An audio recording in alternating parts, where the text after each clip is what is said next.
The Israeli military has long allowed settlers to take land in the West Bank and to build on it. Israel's far-right Finance Minister has announced plans to build more than 3,000 new homes in the area, which he says will bury any idea of a Palestinian state. Diana Magnay reports.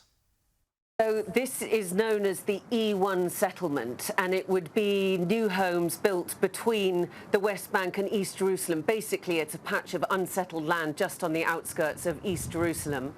And it has long been discussed as a possible place for settlement by Israel. The first person to come up with the idea was Yitzhak Rabin back in 1995. So for 30 years, this potential plan has been under discussion, but it has always been shelved because it was a red line for the international community and for previous US administrations. But that seems to have changed now. Bezalel Smotrich, the finance minister, telling me today that both Benjamin Netanyahu and Donald Trump were on side in relation to this project. I think also the reason why he is announcing that it's going to start now is a response from Israel to the international calls to recognise Palestinian statehood. And Smotrich said that their response was to create facts on the ground, to build more, to settle more, to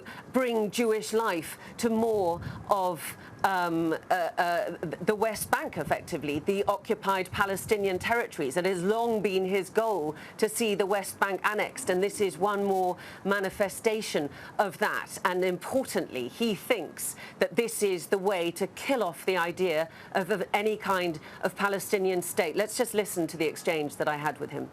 Minister, if this is the end of a Palestinian state, what do you want to happen to the Palestinian people?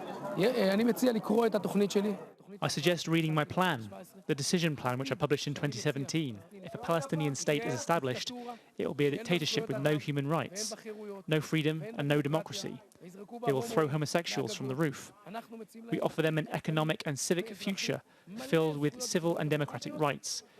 There is only one thing we don't give them: a state that will try to destroy us, the one and only state of the Jewish people.